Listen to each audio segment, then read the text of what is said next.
வணக்கம். உங்களுக்கு bank account இருக்கா? அப்போ உங்களுக்காகவே ஒரு ரொம்ப முக்கியமான அறிவிப்பு வந்திருக்கு. அதுவும் ஆர்பிஐ கிட்ட இருந்து. இப்போ ஒரு செய்தி பயங்கரமா பரவிட்டு இருக்கு. அதாவது நீங்க நிறைய பேங்க் அக்கவுண்ட் வச்சிருந்தீங்கன்னா உங்களுக்கு ஃபைன் வரப்போகுதாம். இது உண்மையா இல்ல வதந்தியா? வாங்க இத பத்தி நம்ம தெளிவா பார்க்கலாம். இப்போல்லாம் பாத்தீங்கன்னா நம்மள பல பேருக்கு ஒண்ணுக்கு மேல பேங்க் அக்கவுண்ட் இருக்கு. ஒன்னு சாலரிக்கு, இன்னொன்னு சேவிங்ஸ்க்குன்னு. ரொம்ப சாதாரணமான ஒரு விஷயம் தான் இல்லையா? உங்களுக்கும் அப்படி இருக்கா? அப்போ கண்டிப்பா நீங்க அடுத்து நான் சொல்ல போறத கவனமா கேட்கணும். ஏன்னா இப்போ பரவிட்டு இருக்கிற ஒரு செய்தி நம்ம எல்லாரையும் கொஞ்சம் பதட்டப்பட வச்சிருக்கு. என்னன்னா, ஒண்ணுக்கு மேல அக்கவுண்ட் வச்சிருந்தா 10,000 ரூபா ஃபைன் கட்டணுமா?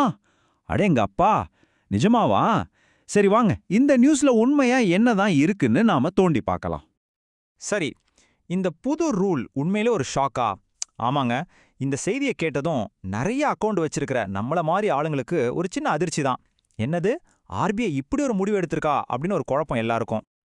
உண்மை என்னன்னு கேட்டீங்கன்னா, ஆமா, இந்திய ரிசர்வ் வங்கி அதாவது ஆர்பிஐ பேங்க் அக்கவுண்ட் சம்பந்தமா ஒரு கடுமையான முடிவு எடுத்திருக்கிறது உண்மைதான். ஆனா ஒரு நிமிஷம், எல்லாரும் நினைக்கிற மாதிரி ஃபைன் போடுறது மட்டும்தான் இதோட நோக்கமா? இல்லவே இல்ல. இதுக்கு பின்னாடி ஒரு முக்கியமான காரணம் இருக்கு. அப்போ இப்போ நாம அந்த முக்கியமான கேள்விக்கு வருவோம். இந்த ஃபைன் நிஜமாவே யாருக்கு? எல்லாருக்குமே இது பொருந்துமா இல்ல குறிப்பிட்ட ஆளுங்களுக்கு மட்டும்தானா? இங்க பாருங்க, இதுதான் விஷயத்தோட முக்கியமான புள்ளி. நீங்க 10 அக்கவுண்ட் வச்சிருந்தாலும் சரி, 20 வச்சிருந்தாலும் சரி, அது ஒரு பிரச்சனையே கிடையாது.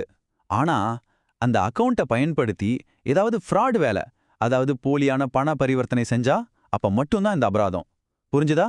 இதுதான் அந்த ரூலோட மொத்த சாராம்சமே. ஆர்பிஐ ரொம்ப ரொம்ப தெளிவா என்ன சொல்லியிருக்காங்கன்னா, இந்த அபராதம் எல்லா கஸ்டமர்ஸ்க்கும் கிடையாது.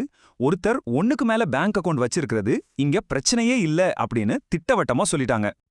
சரி, அப்போ இந்த போலியான பரிவர்த்தனை இல்லனா ஃப்ராட் டிரான்சாக்ஷன்னா என்னது? சிம்பிளா சொல்லணும்னா, சட்டத்துக்கு புறம்பா பணம் அனுப்புறது, மத்தவங்களை ஏமாத்தி மோசடி பண்றது, இல்ல கணக்குல காட்டாத பணத்தை ஒரு அக்கவுண்ட்ல இருந்து இன்னொரு அக்கவுண்ட்டுக்கு மாத்துறது. இந்த மாதிரி தப்பான நோக்கத்தோட செய்யற எந்த ஒரு பண பரிமாற்றமும் இதுக்கு கீழே தான் வரும். ஓகே, அப்போ எதுக்காக இந்த ரூல்? சும்மா ஃபைன் போடுறதுக்காகவா? நிச்சயமா இல்ல. இதுக்கு பின்னாடி ஒரு நல்ல நோக்கம் இருக்கு. அது என்னன்னு பார்க்கலாம். ஆமாங்க, இந்த மாதிரி பல அக்கவுண்ட்டுகளை வச்சுக்கிட்டு தப்பான வேலை செஞ்சா அதிகபட்சமா 10,000 ரூபாய் வரைக்கும் அபராதம் விதிக்கப்படும். நான் மறுபடியும் சொல்றேன், நல்லா ஞாபகம் வச்சுக்கோங்க. இது நீங்க அக்கவுண்ட் வச்சிருக்கிறதுக்காக இல்ல, அதை தப்பா பயன்படுத்துறதுக்கு மட்டும்தான். ஆர்பிஐயோட அசல் நோக்கம் ரொம்ப சிம்பிள்ங்க. இந்த மாதிரி வங்கி மோசடிகளை தடுக்கணும், சட்டவிரோத பணப்பரிமாற்றத்தை நிறுத்தணும், முக்கியமா நம்மளோட பணத்தை பாதுகாக்கணும். மொத்தத்துல பேங்கிங் சிஸ்டத்தையே ரொம்ப வெளிப்படையா டிரான்ஸ்பரண்டா மாத்தணும். சொல்லப்போனா இது எல்லாமே நம்மளோட பாதுகாப்புக்காக கொண்டு வந்த ஒரு விஷயம்தான். உண்மையை சொல்லப்போனா ஆர்பிஐ இந்த மாதிரி ரூல்ஸ் கொண்டு வர்றது ஒன்றும் புதுசு இல்ல. இது அவங்க எப்பவும் செய்யற ஒரு வேலை தான். ஒரு பேங்கிங் சிஸ்டம் பாதுகாப்பாகவும் ஆரோக்கியமாகவும் இருக்கணும்னா இந்த மாதிரி நடவடிக்கைகள் ரொம்ப அவசியம். சரி, இப்போ நாம கடைசியா இதிலிருந்து நீங்க தெரிஞ்சுக்க வேண்டிய முக்கியமான விஷயங்களை சுருக்கமா ஒரு தடவை பார்த்திடலாம். இந்த 3 விஷயத்தை மட்டும் நல்லா மனசுல வச்சுக்கோங்க. முதல் விஷயம், நீங்க எத்தனை பேங்க் அக்கவுண்ட் வச்சிருந்தாலும் அது முற்றிலும் சட்டப்படி சரிதான். 2வது, இந்த அபராதம்ங்கிறது அந்த அக்கவுண்ட்டை தப்பான வழியில பயன்படுத்தினா மட்டும்தான். 3வது, ரொம்ப முக்கியமா, இந்த ரூல் உங்கள மாதிரியும் என்ன மாதிரியும் இருக்கிற சாதாரண கஸ்டமர்ஸை பாதுகாக்கிறதுக்கு தான் கொண்டு வரப்பட்டிருக்கு. அதனால இந்த செய்தியை பார்த்து யாரும் பயப்படவோ பதட்டப்படவோ தேவையில்லை. அதுக்கு பதிலா நாம நமக்குள்ளேயே ஒரு கேள்வியை கேட்டுக்கலாம்.